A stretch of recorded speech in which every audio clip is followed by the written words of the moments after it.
বিএনপিকে তারা মনে করে যে বিএনপি এখন ভারতের পক্ষে, বিএনপি মনে করে যে ভারতের আপনার সম্মতি ছাড়া বাংলাদেশে পাওয়ারে বেশি দিন থাকা যাবে না, আবার ফেরত আসা যাবে না। সুতরাং তারা সেটা এতদিন ধরেও পারেনি। এখন যেহেতু তারা এতদিন ধরেই বলছিল they wanted to make a friendship or make a relationship, এখন ইন্ডিয়া বলছে ওকে ঠিক আছে এখন তোমাকে দিব, এবং বিএনপি এটাই নিতে চাচ্ছে। এই ওবায়দুল কাদের সাহেবের এই ব্যাপারে আমি একেবারেই এটা এত অ্যাবসার্ড, হ্যাঁ, কারণ এই ব্যাপারে আমাদের কোনো কিছু আমরা জানি না, কাকে কিভাবে ধরে। আমরা কিছুটা বুঝতে পারি মুস্তাফিজের কথায় এবং অন্যান্য আর্মি অফিসারদের কথায়। আমি আসতেছি যে সুতরাং ওটা নিয়ে আমি বলছি না, এটা ড্রামা, হ্যাঁ, এবং আমি করি না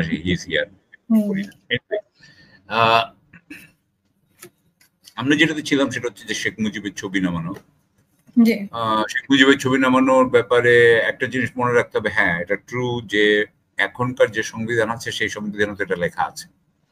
ওরা তো বলেছে যে সংবিধান আমরা করব, আপহোল্ড করবো, তো সেভাবে যদি দেখা হয় তাহলে ইয়েস। কিন্তু একটা জিনিস মনে রাখতে হবে যে এই সংবিধানটাতে এই জাতির জনকের যে ক্লজ এগুলো যে ঢুকানো হয়েছে, এটা ঢুকানো হয়েছে 2009-এর পরে, যখন কিন্তু বিএনপি মাত্র 30টা সিট বিএনপিকে দেওয়া হয়েছিল। আমরা জানি যে সেটা কিন্তু একটা পুরো রিগড ইলেকশন ছিল, একটা রিগড ইলেকশন করে একটা রিগড ইয়েকে নিয়ে, কিন্তু আমরা ওটা তখন অ্যাকসেপ্ট করেছিলাম কারণ আমরা তখন এর থেকে বেরোতে চাচ্ছিলাম, but it was A rigged election, যেটা আমরা পরে জানতে পেরেছি আসলে। রিগড ইলেকশনের রিগড আপনার পার্লামেন্ট, সেই রিগড পার্লামেন্ট এই অ্যামেন্ডমেন্ট করেছে। আপনি তো জানেন যে এগুলোর ব্যাপারে কোনো গণভোট টনভোট কিছুই হয় নাই, সুতরাং সেই গণভোট ছাড়া এই অ্যামেন্ডমেন্টেই বা কিভাবে এটা অ্যাকসেপ্টেড আমি সেটাও বুঝি না। হ্যাঁ, সেটাও কি লিগালি আমার যত ধারণা এটা করতে হবে। আর সুতরাং আমি এই কনস্টিটিউশনের, হ্যাঁ, 2009-এর পর থেকে যা কিছু করা হয়েছে সেগুলোকেই আমি ধরি না আসলে। কিন্তু হ্যাঁ, লিগালি এখন এটা আছে, কোর্ট তো এখন ওগুলোকে বলে নাই, কারণ এখনো কোর্টের কাছে যাওয়া হয় নাই। কিন্তু আসলে তো এগুলো সবই, এবং এরপরে যে 11 ওটার আমরা যাচ্ছি না, 11তে যে করা হলো, কেয়ারটেকার উঠিয়ে দেওয়া। সো ওইটাকে নিয়ে আমি মনে করি যে এটাকে যারা খুব সংবিধান করছেন তারা কিন্তু এই জিনিসগুলো, অর্থাৎ 2008-এ কি হলো, 2009-এ কি হলো, এই জিনিসগুলোকে কিন্তু তারা এড়িয়ে যাচ্ছেন। আপনি যদি সত্যিকার অর্থেই সংবিধান করেন তাহলে তো আপনাকে সবকিছুই মানতে হবে, যে ঠিক আছে তাহলে সংবিধানটাও যাতে প্রপারলি ফ্রেমড হয়ে থাকে।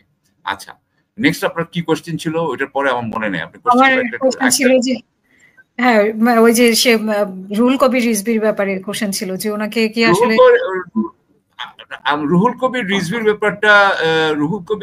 ব্যাপার হলো মানে একবার চাদর পরিয়ে দিয়েছিলেন। হ্যাঁ, চাদর পরিয়ে দিয়ে, মানে উনি কি আবেগী দলের সাথে আবেগী হতে পারেন, এবং হয়তো আরো কারোর সাথে কথা না বলে এটা বলে ফেলছেন। হ্যাঁ, এটাই মনে হয়, এবং উনি আবেগী হয়ে করে ফেলছেন। হ্যাঁ, এটা হতে পারে। তবে আমি একটা জিনিস বলতে চাই, দুটো জিনিস আমি আপনাকে বলতে চাই।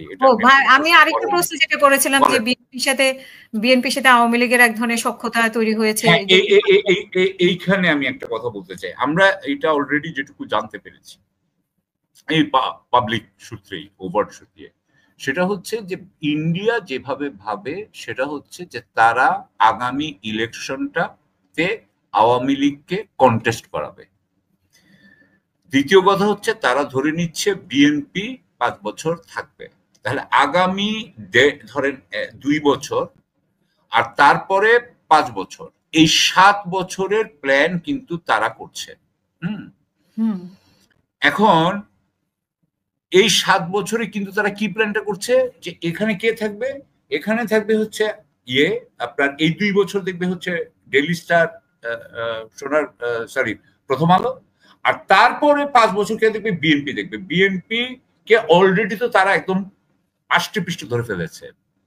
বিএনপি কে তারা মনে করে যে বিএনপি এখন ভারতের পক্ষে, বিএনপি মনে করে যে ভারতের আপনার সম্মতি ছাড়া বাংলাদেশে পাওয়ারে বেশি দিন থাকা যাবে না, আবার ফেরত আসা যাবে না। সুতরাং তারা সেটা এতদিন ধরেও পারেনি। এখন যেহেতু তারা এতদিন ধরেই বলছিল they wanted to make a friendship or make a relationship, এখন ইন্ডিয়া বলছে ওকে ঠিক আছে এখন তোমাকে দিব, এবং বিএনপি এটাই নিতে চাচ্ছে। সো আপনি যেটা বলছেন বা সবাই যেটা বলছে যে আওয়ামী লীগকে পুনর্বাসনের জন্য বিএনপি কাজ করছে বা ইয়ে, আমি এটার ব্যাপারে আমি কোনো সমস্যা দেখি না, মানে এটা করছে, মানে আমার এই ব্যাপারে কোনো ইয়ে নেই। আপনার কি বলবো, আমরা কয়েকদিন আগে পিনাকি ভট্টাচার্য একটা ছবি দেখালো না, ওই যে আমির খসরু সাহেব দাঁড়ায় রয়েছে অমিত সাহেব, আমার এখানেও ছিল ওই ছবিটা, হ্যাঁ আমি ইনফ্যাক্ট আগে পেয়েছিলাম। তো আমি যখন আচ্ছা দিয়েছি তখন সবাই বলছিল যে গুজব গুজব, কিন্তু 1 ঘন্টা পরেই দেখলাম পিনাকি তার ওইখান থেকে আসলো, তখন সবাই মেনে নিল আর কি। আচ্ছা, সো আপনি প্রথম দেখাইছেন, fantastic, so you get the scoop. But anyways এই যে জিনিসটা, তাতে তো বোঝা যাচ্ছে এটা তো একটা আপনার ফটো ডকুমেন্টেশন, যেভাবে তার বডি ল্যাঙ্গুয়েজ, যেভাবে সে বাও করছে। তো সেই হিসাবে আমি বলবো যে ইন্ডিয়ার যেটা প্ল্যান সেটা হচ্ছে আগামী 7 বছর বাংলাদেশকে কিভাবে ভারতের অধীনে রাখা যাবে, সেই প্ল্যানেই কিন্তু প্রথম আলো ডেইলি স্টার, সেই প্ল্যানেই কিন্তু হচ্ছে নিউ বিএনপি এটা। আর দ্বিতীয় কথা হচ্ছে যে আমাদের এই সরকার উপদেষ্টারা যারা বয়স্ক, বেশ মানে ম্যাচিওর, তারা কিন্তু একটা বিরাট ক্ষতি করে গেলেন বাংলাদেশের জন্য। সেটা হচ্ছে যে উনারা করলেন কি, উনারা আওয়ামী লীগের সব আমলাদেরকে জায়গা মতো রেখে দিয়ে বিপ্লবটাকে তো মানে ব্যর্থ করছেনই, এবং দ্বিতীয় কথা হচ্ছে যে ভবিষ্যতের জন্য যেই সরকারই আসবে তার জন্য কিন্তু একটা হুমকি দিয়ে রেখে দিয়ে যাচ্ছে। ছাত্রদের প্রতি তো হুমকি অবশ্যই, 100% ছাত্রদের উপর হুমকি।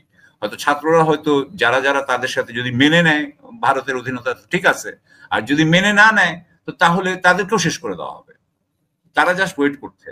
আমি আমি মনে জাস্ট করি আওয়ামী লীগের কিছু পোস্টে আমি দেখেছি যে ছাত্ররা শেষ পর্যন্ত আত্মহত্যা করতে হবে, মানে কোনো কিছু দিক শূন্য হয়ে এরকম ভাবে পোস্ট করছে আর কি। তো এটা কোনো ইঙ্গিত দিচ্ছে কিনা সেরকমই।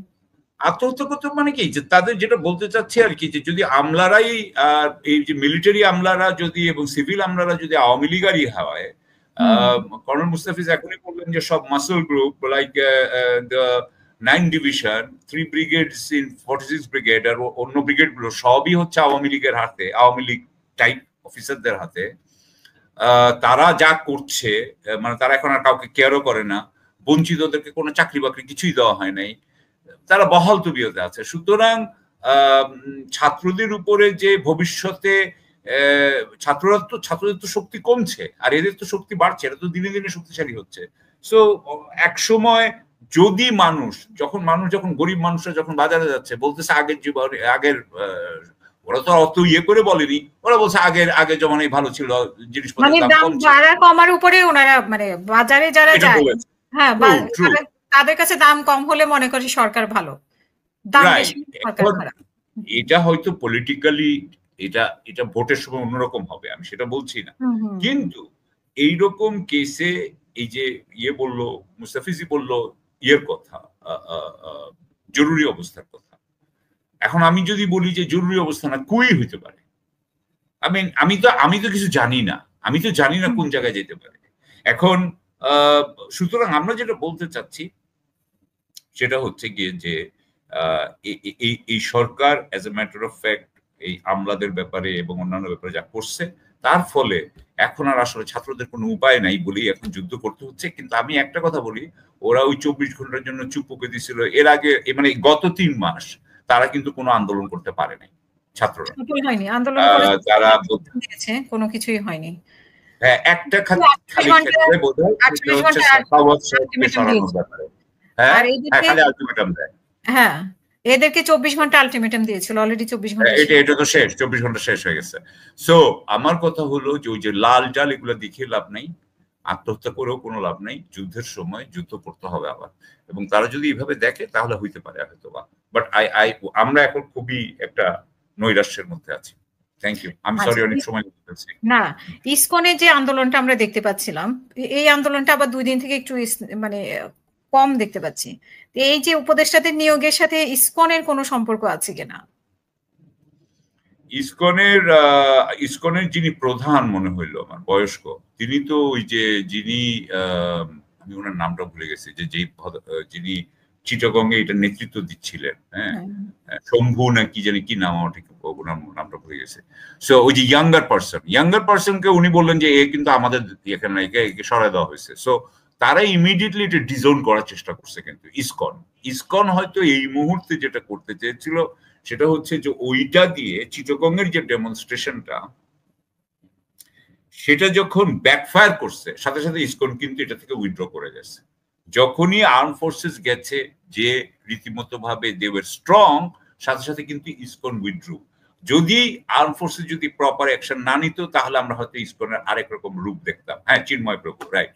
সো চিন্ময় প্রভুকেও এখন আর দেখা যাচ্ছে না। আমার মনে হয়, আমি just Mustafiz can say this, can tell me better, যে ইসকন কি আসলে ভেবেছিল যে আর্মি অতটা বেশি অ্যাকশনে যাবে না, যখন বেশি অ্যাকশনে গেছে তখন তারা পিছায় গেল, অথবা এটা জাস্ট যেভাবে মুস্তাফিজ বলছে প্রবিং, মানে একটা করলাম, একটু আবার উইথড্র করলাম, আবার কিছুক্ষণ পর আরেকটা করব।